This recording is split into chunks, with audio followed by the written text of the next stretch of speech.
Good evening, everyone. I welcome you all to the 15th session of KSOS PG Classroom.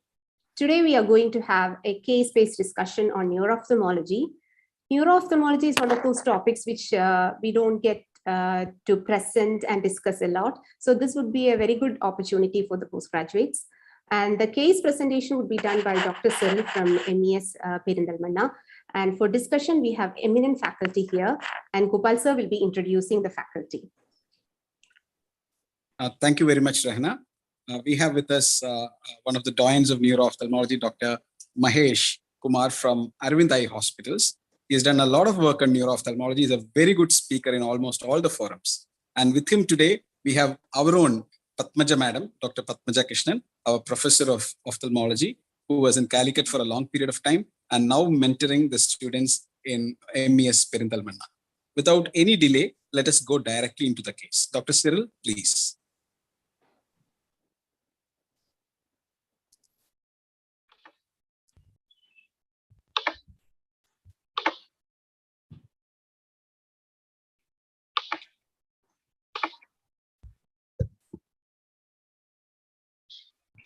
Thank you, sir.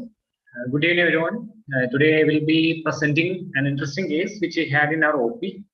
So this is a 53-year-old housewife. She is coming from Perindalmanna, and she had sudden onset diplopia and squinting of eyes of 3 days duration. So history goes like this. She had sudden onset diplopia. She noticed when she woke up from her sleep 3 days back, and which was there when looking in all directions. And family members also noted squinting of both the eyes, and she was immediately taken to a nearby hospital, and imaging was done, and she was started on treatment. But from there, she was discharged at request as the squinting did not resolve 1 day later. And in MES, she was referred to us from neurology department for ophthalmologic evaluation. There was no associated limb weakness, facial deviation, loss of consciousness. There was no eye pain, headache, nausea, or vomiting, and there were no similar episodes in the past, and there is no history of any previous ophthalmic evaluation or spectacle use.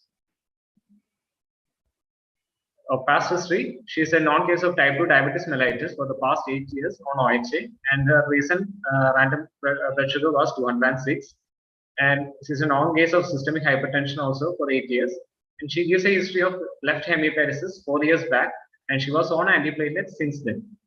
She also diagnosed to have chronic kidney disease 6 months back and had an acute coronary syndrome 3 months back when she was already on antiplatelets. Family history was non-contributing. Personal history, she is on a diabetic diet. Her sleep, appetite, bowel and bladder habits are normal, and there is no history of any addictions. On general examination, patient is conscious and cooperative, moderately built and nourished. She had pallor and bilateral pitting pedal edema. There are no signs of icterus, cyanosis, clubbing, or generalized lymphadenopathy. And her vitals were stable with pulse rate of 86 per minute, prevalent rhythm, normal character and volume. And her blood pressure was 140 over 90 millimeters of mercury in the right upper limb in the sitting position, and she was subfebrile. Systemic examination, respiratory, cardiac, and gastrointestinal systems were within normal limits. And central nervous system, the sensory, motor system, and reflexes were within normal limits. We will be discussing the cranial nerves, second, third, fourth, and sixth in the ocular examination. Ocular examination, her visual acuity was 6/24, and with pinhole 6/12 in right eye, and in left eye it was 6/18, and which improved to 6/12 with pinhole. And dry refraction was gave us simple hypermetropia in both the eyes. So her posture was normal. There was no facial asymmetry. The gaze, she had bilateral exotropia of 15 degrees in both eyes. And on examination of ocular movements, she had bilateral adduction absent and mild elevation restriction in both eyes. And there was encased nystagmus in abducting eye in both dextro and levo version. And convergence was absent.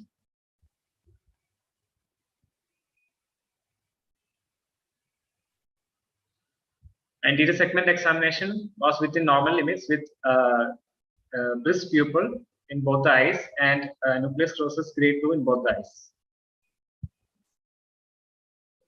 fundus examination in the right eye, the disc was normal, cup disc ratio was normal. She had grade 1 hypertensive retinopathy and moderate NPDR without maculopathy in the right eye. And in left eye, the disc was normal with cupping of 0.3 and grade 1 hypertensive retinopathy and severe NPDR without maculopathy left eye. And non-contact tomography was 19.3 in right and 20 in left eye. Diplopia charting was attempted, but she had variable crossed diplopia depending on which eye she was using for fixation. And summary, so we had a 53-year-old lady referred from neurology OPD, who's a non-case of type 2 diabetes mellitus, systemic hypertension, old cerebrovascular accident, chronic kidney disease, and coronary artery disease, who presented with sudden painless diplopia with squinting of both eyes, and her vision with pinhole was 6/12 in both eyes, and objective refraction showed simple hypermetropia in both eyes. She had bilateral exotropia in both eyes, 15 degree, and her adduction was absent, and there was mild elevation restriction of both eyes. Engaged nystagmus of abducting eye in both the extra and lever version was noted. Anterior segment examination was within normal limit except for the nucleus sclerosis grade 2 cataract.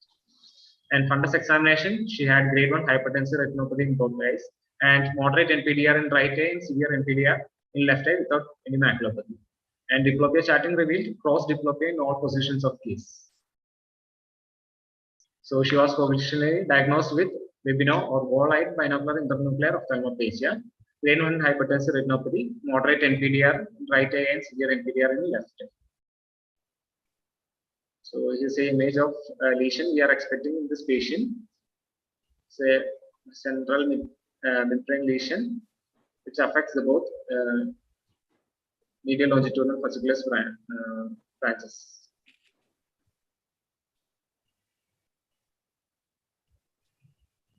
So, Dr. Mahesh. thank you, madam. Mahesh, I have a small problem. He is my postgraduate, so he knows what I would ask and what he would answer. So if you would take it first, please. Okay, madam. Okay, definitely. First, I would like to thank everyone for inviting me here. So, Dr. Cyril, it was a wonderful presentation. However, I would like to go back to the history. Okay, in neuro-ophthalmic case, it's history. Okay, so then only everything else comes. And I'm afraid certain points were missing in your history, but we'll go back to it. It's okay if you missed it, we can always get it back. Can you go back to the slides, history slides? Okay, so this is your presenting complaint, is it, Dr. Cyril? Yes, sir. Okay, go to the next slide of history of presenting illness. Okay, so the first line is sudden onset of diplopia and looking in all directions. Okay, good. So we will restrict ourselves now to the diplopia complaint. Okay, so now what are the other things would you like to ask when the patient has got diplopia? Double vision. The patient never says diplopia, so we need to use the patient's words. So always we tell it as double vision. History by the patient. Okay, so that's a double vision. You should put it as double vision, right? And sudden onset of double vision, and also in the history. So that's as per the patient's words. So anything else is important in double vision? Whether it is on the two objects are side by side or up and down. Okay, that's correct. Good. That is an important point. Anything else? If it is seen in all directions of gaze or only in extreme cases. Okay, in which case it is more worse, in which case it is better, which case it is more worse. Okay, why are you interested in this? If it is worse in a particular case, what do you think of? That the one of the muscles which is acting on that direction is defective or not moving. For example, give me an example. In lateral rectus, like in right lateral rectus palsy, the patient is supposed to have maximum double vision when she is looking when she is on dextroversion. In dextroversion, so in the direction of gaze. So anything else? Diplopia is worse. Which direction? Apart from direction, anything else would you like to ask? Is it for near or distance? Would you like to ask? Yes. So what does it mean, near or distance? Any rough idea can we have? If it is worse for a distance, we think of some muscle, and if it is worse for near anything else? Like in exotropia, the patient will be having worse on nearer vision than in farther vision. The patient's accommodation convergence will also be affected. So, Okay. by attempted looking at nearer object, the patient will be finding it difficult, and the patient will have diplopia. Okay. For distant vision, which is more expected to be diplopia is more worse in which condition? If it is for a distant vision, approximately, what do we think of? For near, you have told if it is exotropia, for example, if it is a third no palsy or something like that, or adduction medial rectus weakness, for example. So likewise for distant vision, The patient is having esotropia, like in case of lateral rectus palsy, bilateral lateral rectus palsy also. The patient have difficulty more diplopia in distant vision. Distant vision, okay. So now still fundamental, one more history I want in double vision, basic history. Okay, can I give a clue? Uni or binocular? Would you like to know that? Yes, In the patient fact, is having double vision when she is using both the eyes or one eye only. is it no in this patient, is it binocular or uniocular? Binocular diplopia vision. Binocular when she sees with both eyes. Is it so? Yes, Okay. sir. So that is the most first important history you have to ask whether it is a binocular double vision or a uniocular double vision, right? So if it is binocular double vision, what are the things you would think of? Paralytic or Paralytic squint, paralytic restriction, anything else? Paralytic means from what? muscle paralysis. Muscle paralysis. Muscle paralysis. Due to neurogenic causes. Neurogenic causes. Okay. It's Myopathic causes. Pardon, louder please. Myopathic causes. Myopathic causes, neurogenic causes. Anything else? Close to the myopathy and neurogenic combination of anything? Neuromuscular causes. Neuromuscular like? In acetylcholine esterase. What condition? What condition? Diagnosis. What? Myasthenia? Myasthenia. So we need to ask all that. Okay. So which this thing. So anything else you will ask for double vision, whether it is more in the morning or in the evening, would you like to ask? In patients like in myasthenia gravis, it is usually more in the evening because the muscle power will be decreased, usually weakened during the evening time. So in double vision, we need to ask about whether it is worse in the morning or whether it is worse in the evening, right? So if it is worse in the morning, worse in the evening, you said something myasthenia. If it is worse in the morning, can anything be worse in the morning? Double vision worse in the morning.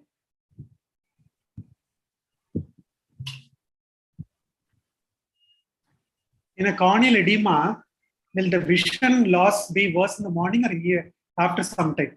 In a corneal edema, visual acuity is less in the early morning or later in the day? Less in visual acuity will be lesser in the morning. Morning. Why? The posture when we are lying, more fluid accumulation occurs in the corneal region due to the recumbent posture. Edema will be there. Corneal edema will be there. So similarly, in double vision, after lying down and getting up immediately, is there any condition which will cause stagnation of fluid, which will cause more restriction of the muscles? Any ocular systemic condition causing ocular problem, where the edema is more worse in the morning and it gets better as the day goes by. Any ocular, it is not a neurogenic cause, it's a restrictive cause. So what is a restrictive cause in an orbit which causes restriction of the muscles, both muscles? Both the orbits, muscle, thyroid related orbit ophthalmology. Did you say that? Thickening of the muscles? So overnight stagnation can cause edema accumulation in the morning, and the double vision can be worse in the morning and it gets better in the daytime. Okay. So double vision, there is so much history you have to ask.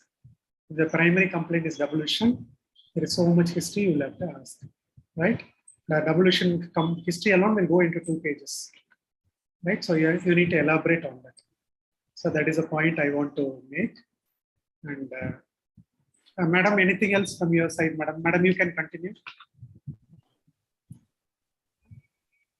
No, actually, I agree with everything you said. That was it horizontal, vertical? Was there a tilt to one of the images, which was the area where you had maximum diplopia? And where was the maximum, separation of images in which direction of gaze? And most people, when they start seeing double, they would have closed each eye to check which is the eye with the problem. So very often they will be able to tell you whether it's uniocular. Even when you ask, they are usually aware that closing either eye will take away the diplopia. Probably in this particular case, the reason why you didn't ask was that you saw that obvious squint which had come on, and you assume that this has to be a binocular diplopia. I think that's all I have to say.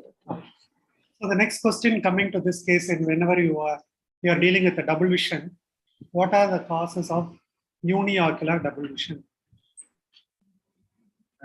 So in cases like subluxated lens, or in case of iridodialysis, or even in patients with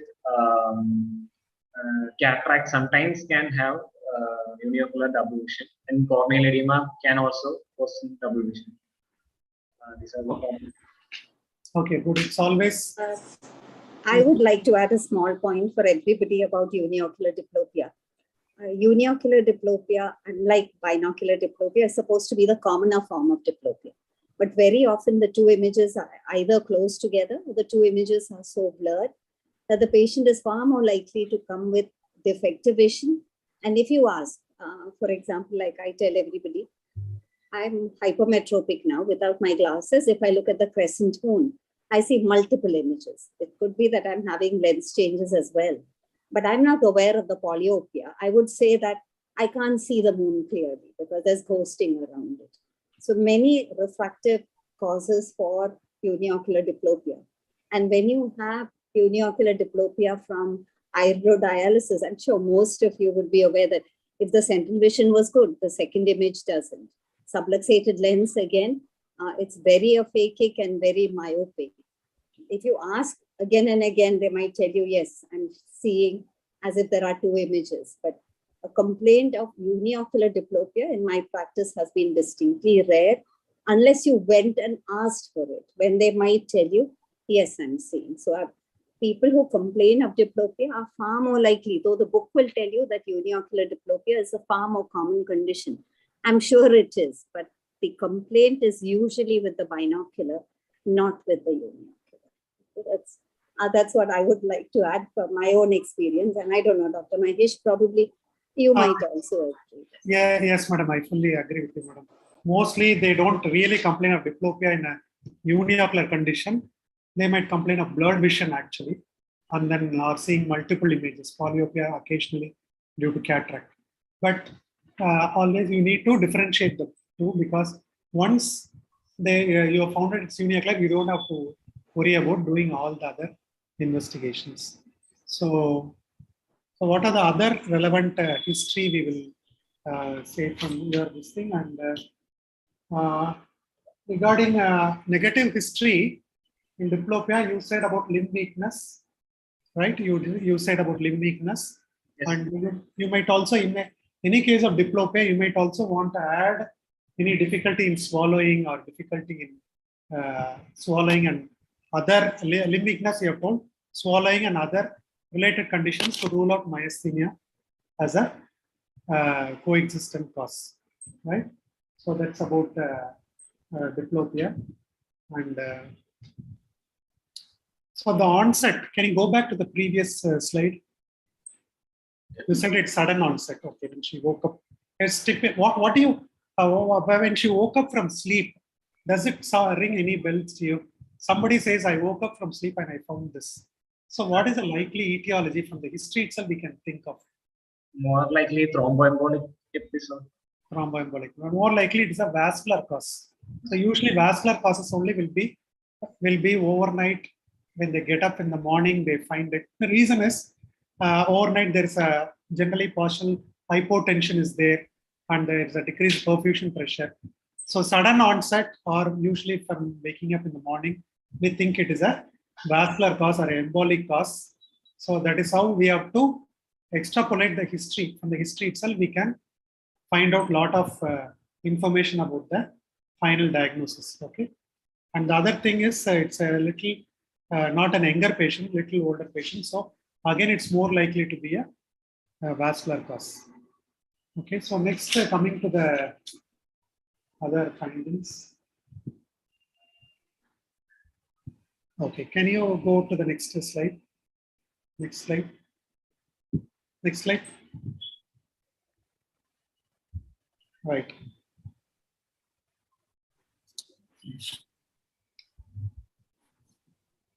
So how is this CVA important for us ophthalmologists? It's a good history, past history of taken CVA, cerebrovascular accident you have asked. Okay, is it important in any way for the ophthalmologist? For example, a patient is coming to in a wheelchair, he's come for cataract surgery. Leave alone this case. He's in a wheelchair, and why he's in a wheelchair? We ask, he has got a stroke 4 years back. Is it important for us? Why should we bother? What are the things we should be bothered about?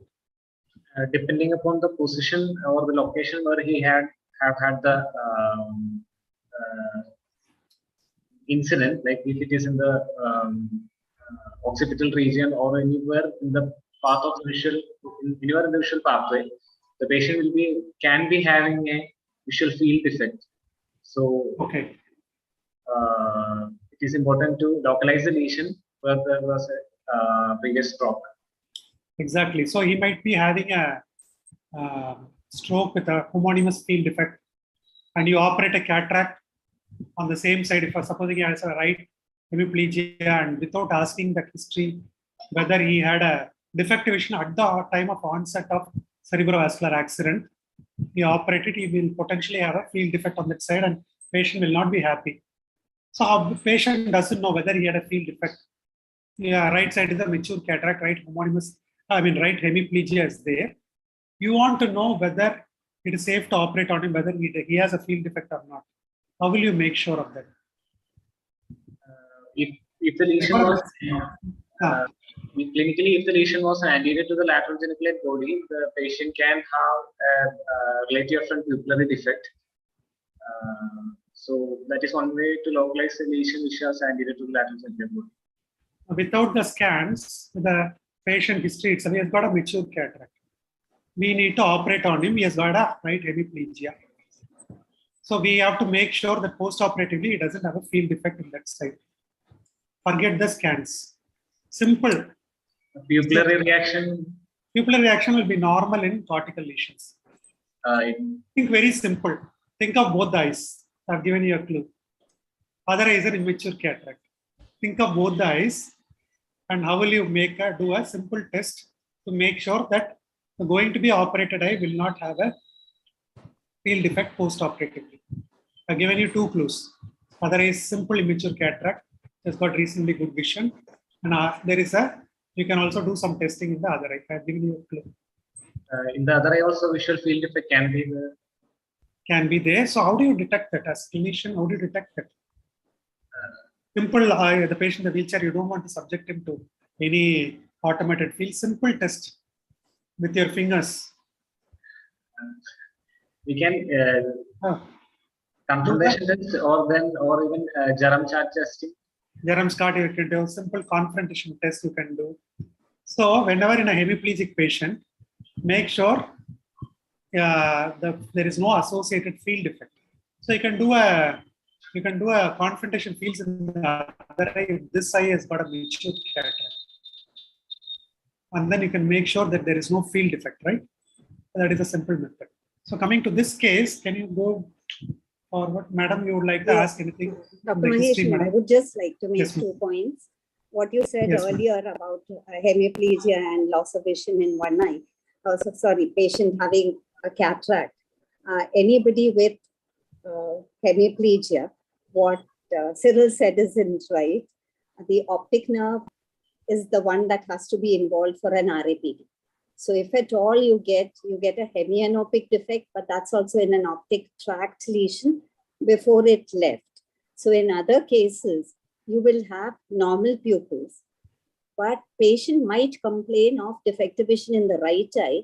They do it all the time because the loss of the nasal field is compensated by the presence of the nasal field on that side. So usually patients with right homonymous will tell you that I can't see with the right eye. And if you attribute that just to the cataract and operate on the cataract, the visual loss that was there earlier, I appreciate the point you've made, Dr. Mahesh. It could persist, and to him, it would be that what you have done has done nothing to improve his vision. So it may not be a total, the cataract might not account for his visual loss. I think in every case, whether, of course, when it's mature, it's much more difficult. But like you said, you should look in the other eye. But in immature cataracts also, we are very quick to attribute every visual complaint to the cataract. But if you have a CVA history and a hemiparesis, I agree that the visual loss could be related to that. And Cyril, I'm sorry, I have to correct you, but RAPD will not occur. It has to be before the chiasm, before the fibers cross. And there is a less chance of getting a lesion affecting the optic nerve and causing. You need two separate lesions for them.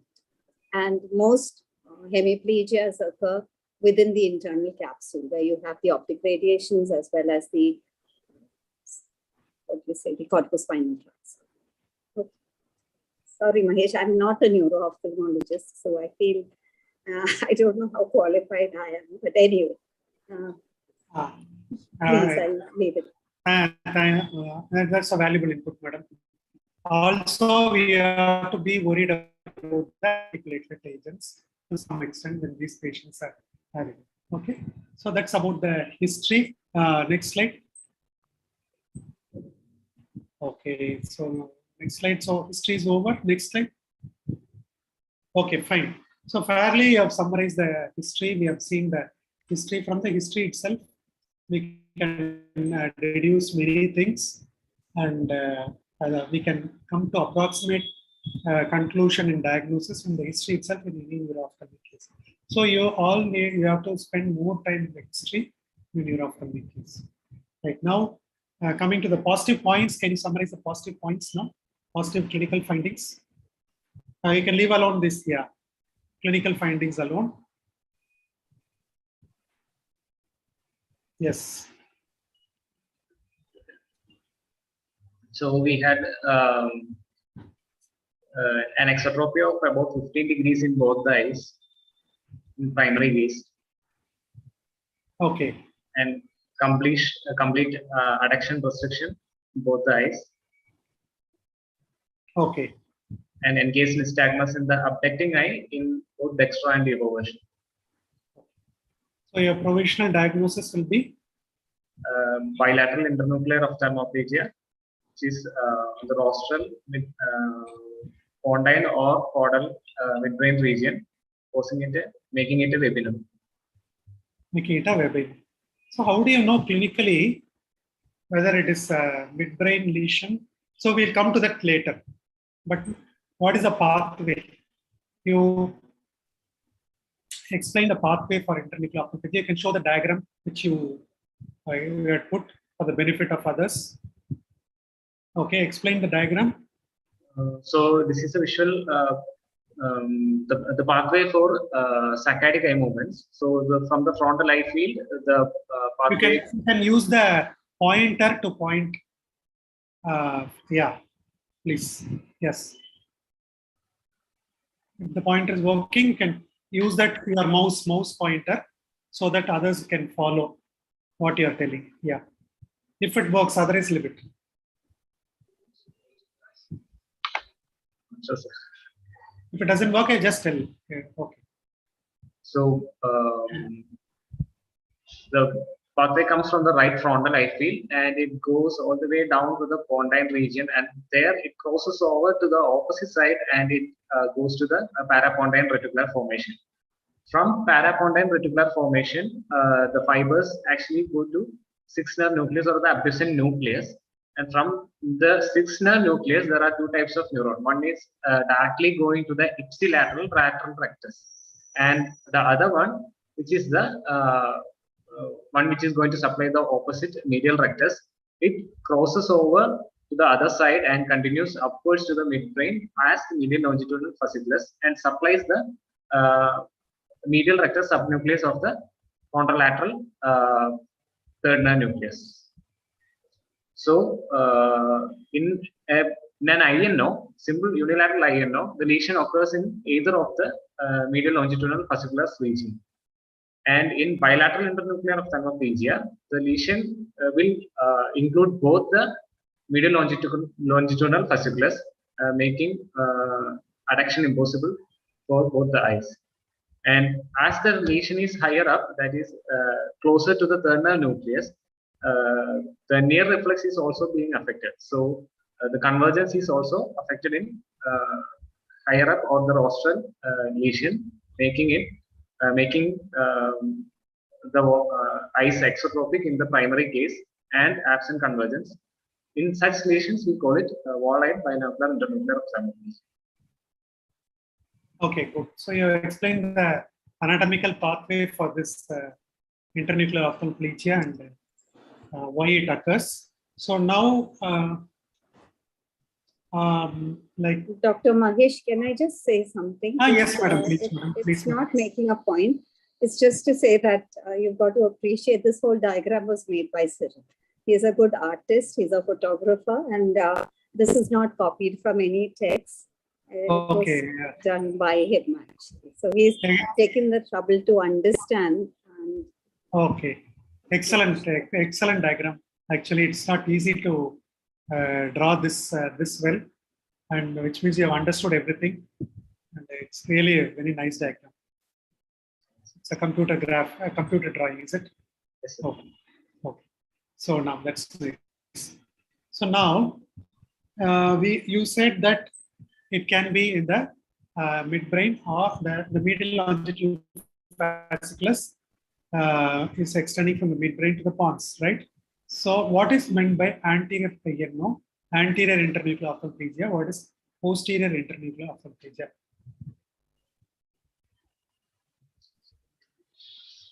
Just imagine the orientation of the brainstem. The orientation of the brainstem, how it is.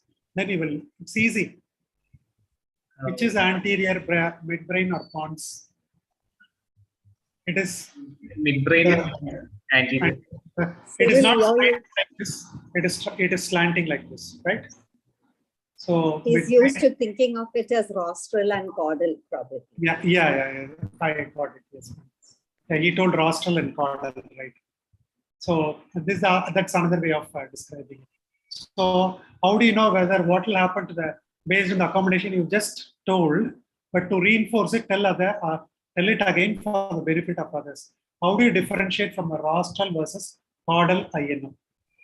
Clinically, you just told that, reiterate for others. So the near of the convergence reflex, the pathway comes on directly to the third nerve nucleus in the midbrain region, or that is in the superior collicular region itself. So as the lesion is higher up, or as like Sir said, if it is more anterior, the lesion will be closer to the third nerve nucleus. And when lesions are closer to the third nerve nucleus, there is higher chance of these pathways which are from the near reflex also being affected. So in such cases, the convergence pathway is also affected. So if convergence of the patient is absent, we can presume the lesion to be higher up or more anterior or more rostral, that is closer to the third nerve nucleus. Excellent. So if it is relatively present, you can assume it to be more caudal or in the near the pontine part of the medial longitudinal fasciculus, right? Okay. So what are the other variants of internuclear ophthalmoplegia? Variants. There is a unilateral internuclear ophthalmoplegia where only one side MLF is affected, which causes ipsilateral medial rectus to be sluggish in saccadic eye movements. Also, there are other associations with lesions when they are affecting the abducent nucleus or the PPRF nucleus. That is 1.5 syndrome, half and half syndrome. And if it is coming along with the facial fasciculus, then it will be 8.5 syndrome. Okay, just for the benefit of others, can you just point in the diagram what are the locations? What are the locations which is involved in the 1.5 syndrome? You just told it, but if you can point it in the diagram, it will be easy for others to understand. So in 1.5 syndrome, this 6-nerve nucleus is affected, as well as the medial longitudinal fasciculus, which is coming from the opposite side. 6-nerve nucleus also affected. This much area will be affected in a 1.5 syndrome, making one full gaze absent, that is Adduction and abduction. and abduction, and as well as adduction in the opposite eye will be absent. So why adduction in the opposite eye is absent? This medial longitudinal fasciculus, which is coming from the opposite side abduction nucleus, is also affected in 1.5 syndrome. Okay, so the MLF is affected going to the other side, so opposite side adduction. So what do we do by this one? What is 1.5? What is this 1.5? Here, 1 means one full horizontal gaze. That is, suppose abduction of one eye and adduction of the opposite eye together makes 1. Okay, it is adduction of one eye and abduction of the same eye is 1. Okay, and the opposite side adduction is limited. That is half. So that is what we mean by only the abduction in the other eye is paired. Abduction is paired in the other eye. So okay, so that is 1.5. One means here both adduction and abduction is lost in the same side of the lesion, and in the opposite side, because of the crossing medial longitudinal fasciculus is involved, that side adduction is gone, so that half is gone. So we call it 1.5. And like this 8.5, you said the 7th nerve nucleus also is involved. Okay, so madam, any thoughts?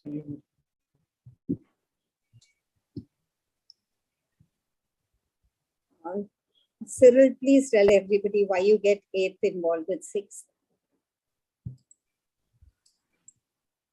Madam, 8.5 syndrome. Yes.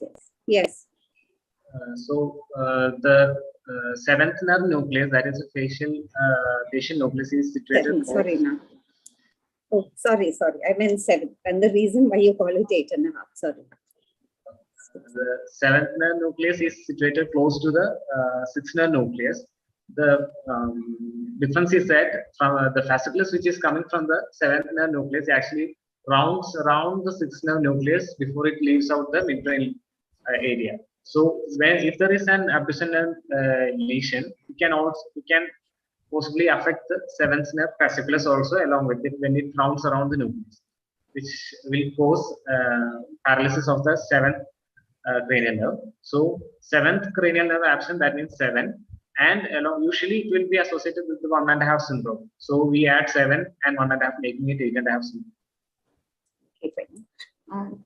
Cyril, that was right, but it doesn't come out of the midbrain. That's Online, please. Never.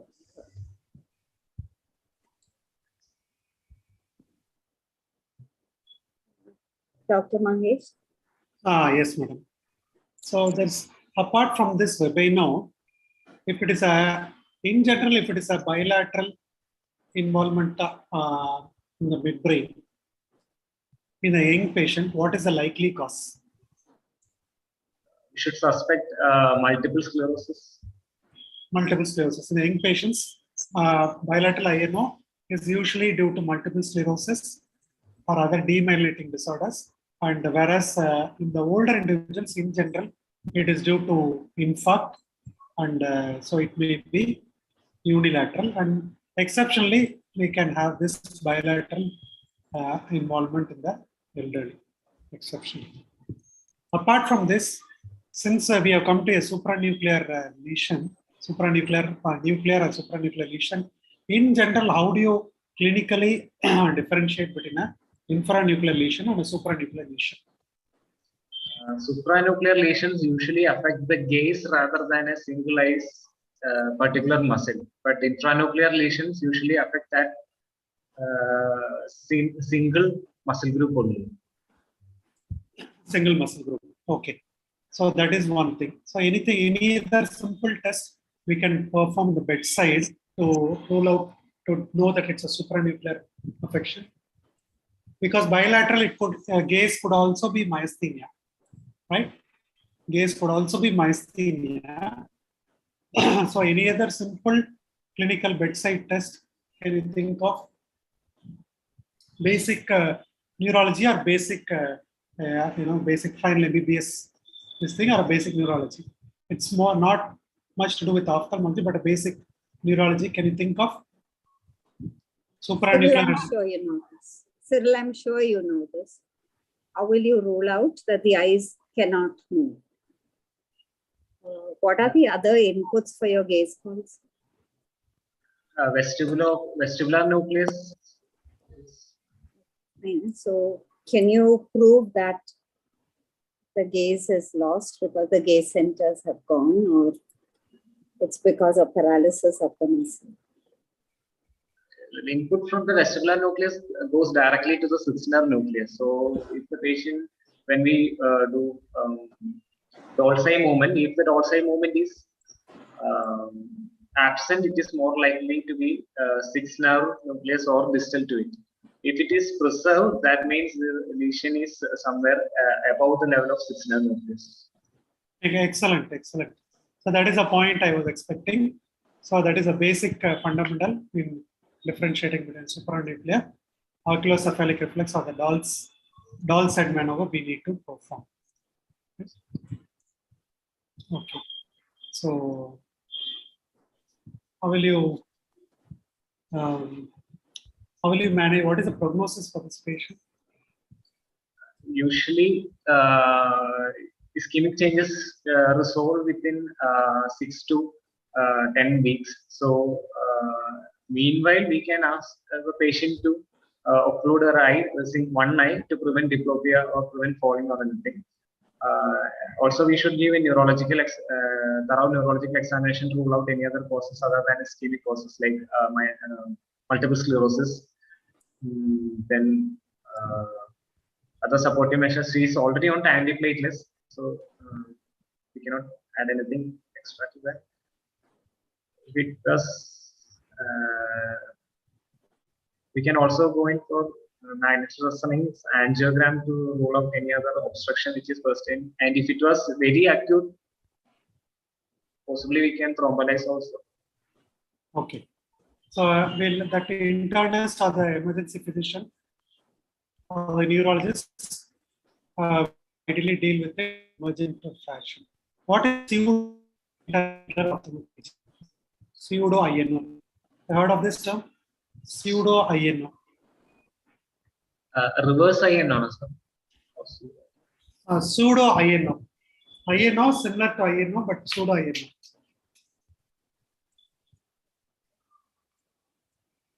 Okay, I'll tell you. It is similar to INO, most commonly seen in myasthenia. Myasthenia can mimic INOs if it is bilaterally involved. So it's an entity called a pseudo-INO. Okay, so apart from this, supposing this patient had bilateral ptosis also, bilateral elevation limitation, what will you think of?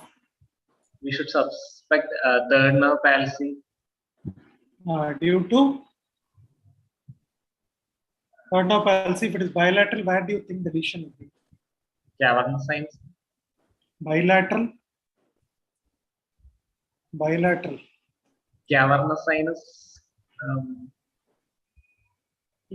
All basilar part, infranuclear part, it's 99% unilateral. Okay. Okay. So now, conversely, where do you think the lesion could be? Okay. Where do you think the lesion could be? Where else? In if the patient had ptosis also. Bilateral ptosis also. The patient can have a lesion in the midbrain region itself because the level of superior colliculus. Third nerve nuclear level. Superior colliculus. Excellent. Okay, we are thinking of a nuclear level third nerve palsy, right? So now tell me what are the features of a nuclear level third nerve palsy? So in a nuclear level third nerve palsy, there is a single nucleus which is supplying the levator palpebral superioris. So if there is ptosis, it is usually bilaterally rather than unilaterally. Then the terminal nucleus, it is lying very close to each other, closer to the midline. So higher chances that both terminal nucleus is affected simultaneously. Then it can, if the lesion is in the brainstem region, usually it will be pupil sparing also. Okay. What is a peculiar feature in a nuclear terminal palsy? One peculiar feature says that it is a nuclear level. I'm giving you a clue. Okay, you must think about it, then I'll give you a clue.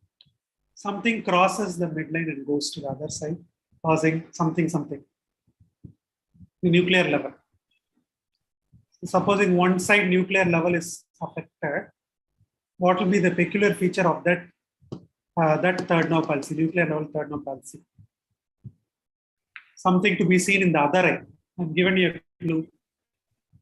Something to be seen in the other eye. I think you said it earlier. No? Levator palpebral superioris muscle is that is one thing. But if it is because it's a single nucleus, LPS nucleus, if it is involved, it will be bilateral. Apart from that, the supply to one particular muscle decussates and crosses through the opposite side. One particular muscle. There are only 3 or 4 supplied by the third now. So, which one crosses to the opposite side? Anatomy. Okay, if you don't remember, it's okay. We all tend to forget. It's superior rectus, right? The superior fibers to the superior rectus crosses, right? So the other side elevation will be affected in a nuclear level third nerve pulse. If one side is alone affected nuclear level, you might even see the other side elevation affected. It need not be a bilateral third nerve nuclear level component involvement all the time. It can be unilateral most of the time. But even if it is unilateral, the other side superior rectus will be involved because of the anatomical feature, because it crosses, it goes to the other side. So the supply to the superior rectus crosses through the other side, right? So go back to the anatomy and read about it, then you will understand. So that is a peculiar feature of a nuclear level third nerve palsy. Okay, so that's something close to the brainstem. So we have dissected out the brainstem. Madam, any questions from you? Cyril, what you could do for the benefit of everybody is so here what did you find? That the eye was not moving beyond the midline. And so both medial recti seem to be paralyzed. Would you take us through what are the reasons? Because you came immediately to a diagnosis of Webinar. But I can argue that it could have been in the muscle, it could have been in the nerve, it could have been in the nucleus. So we've decided why it is not in the nucleus. What are the other reasons? I heard Dr. Mahesh also say about when else could you get bilateral medial rectus involvement? So what are the changes that you would look for? And because none of them are there, this has to be a webinar. Webinars are rare. The only reason we are presenting this is to say that when you see this, it's pretty diagnostic. So will you tell us why you went to the diagnosis of webinar? So according to the patient's history, there was no history of any pain or redness of the eye. So the muscle involvement per se, the muscle being a myopathic cause for reduction restriction is less likely. I heard Dr. Mahesh say in myasthenia, it's the medial rectus that you would be using most of the time, right? Because the 2 more were closed.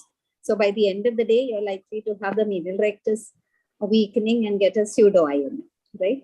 So when you said myopathy, what myopathy were you having in mind?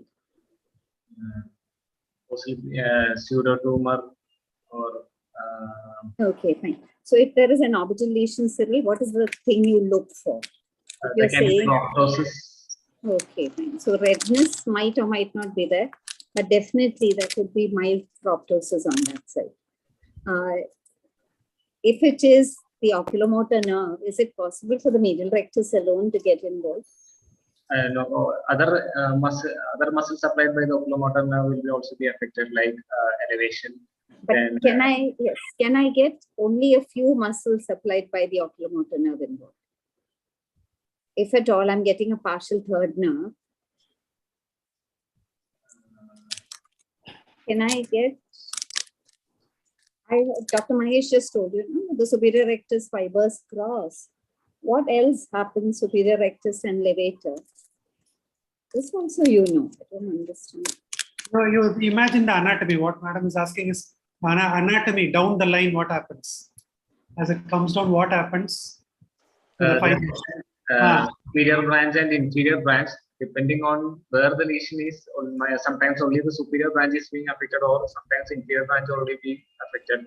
That affecting the inferior rectus muscle, if inferior branch and the superior rectus So you might get superior rectus and ptosis, but you're not likely to get medial rectus alone involved in a nerve palsy, right? Okay.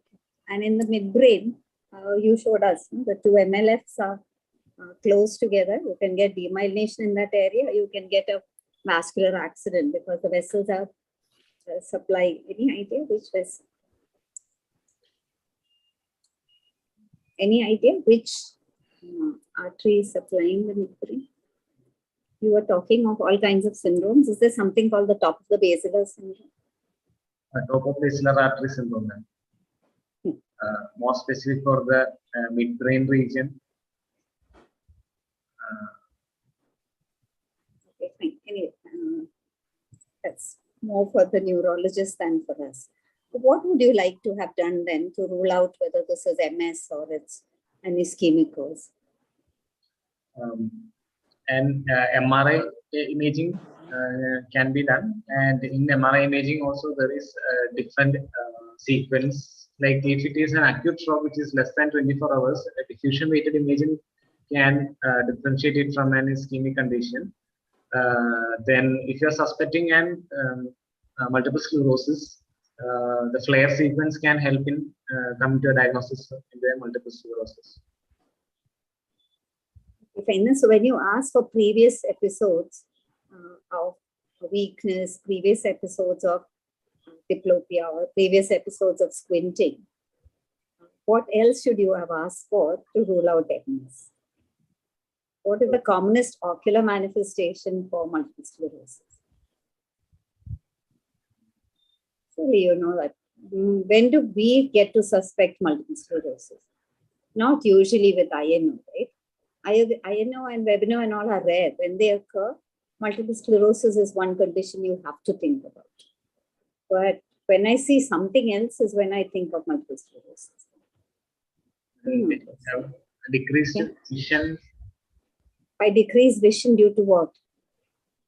Optic nerve involvement. What optic nerve involvement? What do you call that? Optic atrophy. Why, Cyril? Why you don't want to say optic neuritis? Huh? So what would happen to that visual loss, which he might have had if it was multiple sclerosis? What type of visual loss and what would happen then? MS, you have optic neuritis. What happens? The patient will have generalized visual acuity decrease and what type of visual acuity decrease, meaning will complain of loss of vision? Color vision. Optic neuritis, color vision will be impaired. Okay, fine. More than color vision, will they come for defective vision, loss of vision, sudden loss of vision? Yes. And will that vision improve on its own or only if you treat it? We can give no, supposing we didn't treat it. Supposing she had transient, she had loss of vision for a week or so, couldn't go because of COVID. What might have happened to that vision loss? It's stays there permanently. That's not improve. I see. So then when the ONTT said treat it, don't treat it, the visual acuity will be the same at the end. They meant you would have loss of vision, is it? The ONTT trial said whether you treat with steroid or not, the final vision will be the same. If steroid would have improved the vision. I'm sorry, Dr. Mahesh, I will sound very belligerent. These students are used to me like this. But anyway, so again, if you had loss of vision for a while in your past history, if you were thinking of multiple sclerosis at all, episodes of loss of vision in one eye, in the other eye, which might have recovered with or even without treatment. Okay, it takes longer without, it recovers faster with. Fine, Dr. Mahesh, and I have finished. Will you please take Madam, just one or two final words I want to say. Dr. Cyril, you did not tell about how those fibers which separated, like for example, if it is superior rectus and LPS alone, superior fibers, where do they separate? Where do they separate? Anatomy. After they enter the intraorbital region. Just before that. Before that. Anterior cavernous sinus. That's what Madam was asking.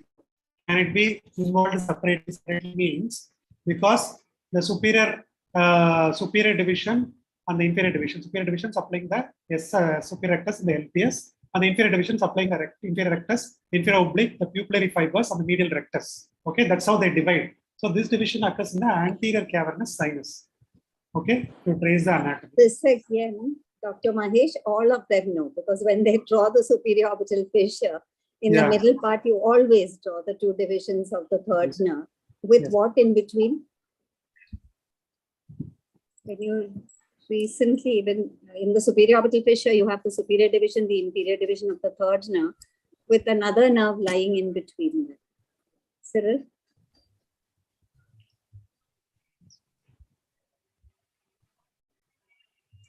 We discussed this just last week. And, okay. Okay, review the anatomy, you will remember it. Okay, only one more point I want to tell Cyril. In your examination, I thought I might have missed it, but I thought you did not say about corneal sensation. Did you say? I didn't pick it up. If you have told, I might have missed it, but it's a very, very important evaluation, corneal sensation. So he got over all of that by saying that all the cranial nerves were normal. Normal, yes. It's I would prefer my PGs to say it separately, corneal sensation intact, because at least in the neuro-ophthalmic case, specifically if we tell that it's always it reinforces your point. Okay, that you look for it specifically. But anyway, you said all the cranial nerves are intact, but you might even add that corneal sensation I've checked. Okay, that is this thing, and that you have told most other points. Accommodation, I don't know whether you told about accommodation reflex, pupillary light reflex. I might have missed it, but I thought you did not tell about direct consensual you told. Accommodation reflex present or absent, I thought you did not say that. So you have to include that in all pupillary reflexes, mention about accommodation reflex also. So that apart from the other accommodation, then we look for that medial rectus contraction, but pupillary accommodative reflex also you are making mention of it. That's also important, right? So that's all from me. I think Gopal is here and he's probably here to say that time is up. No. There is no problem, ma'am. You can go till 8:30 also. So Mahesh was telling me that how can a neuro-ophthalmic case be discussed for more than 60 minutes? It's okay. You can go on. But I think if the discussion is on, then the presentation can be, the screen share can be removed so that the discussion can be better face to face.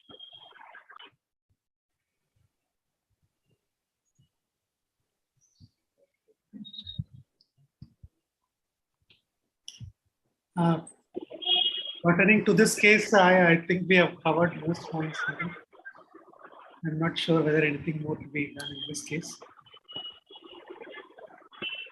Actually, Dr. Mahesh, what he was trying to tell us about, because now the patient's main problem is the diplopia. Okay, so he was trying to tell us what you could do. So that's what she's come for. The squint was noticed by the people, or she might have seen it in the mirror, but her main disabling symptom is the diplopia. Okay. So again, the management of the diplopia that Cyril was suggesting, the simplest is ask her to cover one eye, and she will not have a problem, right? But What are the other options you want to ask him, or that becomes too much of strabismology rather than neuro? So it's always important to relieve the diplopia in all these patients. That is the first treatment. Whenever somebody asks you about the management, first I'll relieve the diplopia by providing an occlusion cover for this patient. So because it's we have most of us. I mean, we have not experienced the diplopia. We have only heard what the patients are telling. But I can vouch for it that it could be a terrible symptom, and so it's really pertinent that we relieve the diplopia immediately as soon as in our first encounter. We need to relieve that diplopia.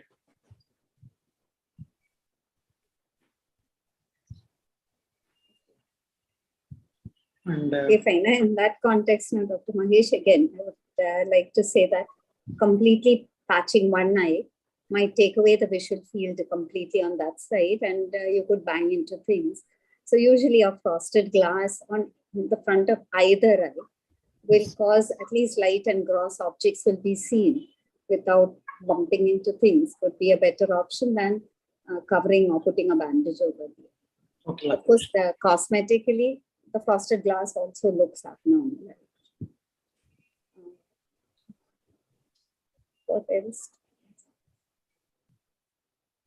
Gopal, let me. One final question I'll ask Cyril. Cyril, it is what are the long-term sequelae of paralytic strabismus? The patient can, if the strabismus is not improving and it is long-standing, the muscles can go in for fibrotic changes, Okay. which can make the strabismus restrictive later on. Okay, there are four changes will happen.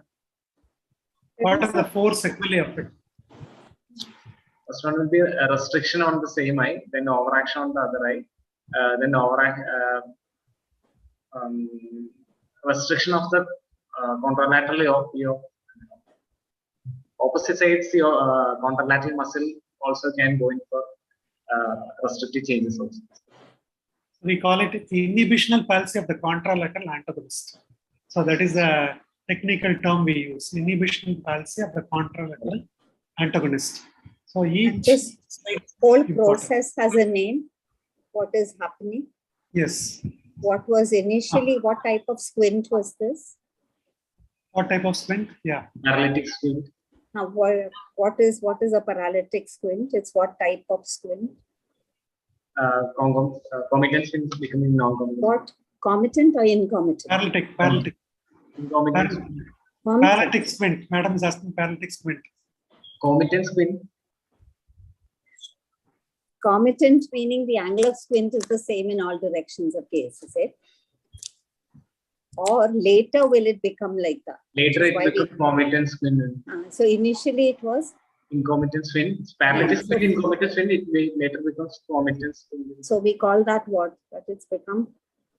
It's called spread of comitance.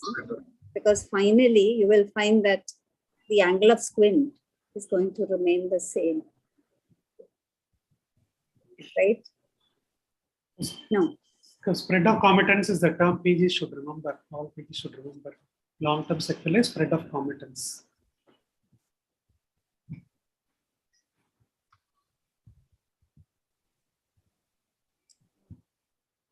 Gopal, if they have finished recording it, I would like to say something to Dr. Mahesh. You want to thank or whatever. I want to thank you anyway for giving me and my PGs a chance to be on the PG class. No, not at all, ma'am. We want to thank you. Yes, we want to thank you and Dr. Mahesh so deeply for this wonderful, class. Because neuro-ophthalmology is a difficult topic and not a lot of people are actually into taking it.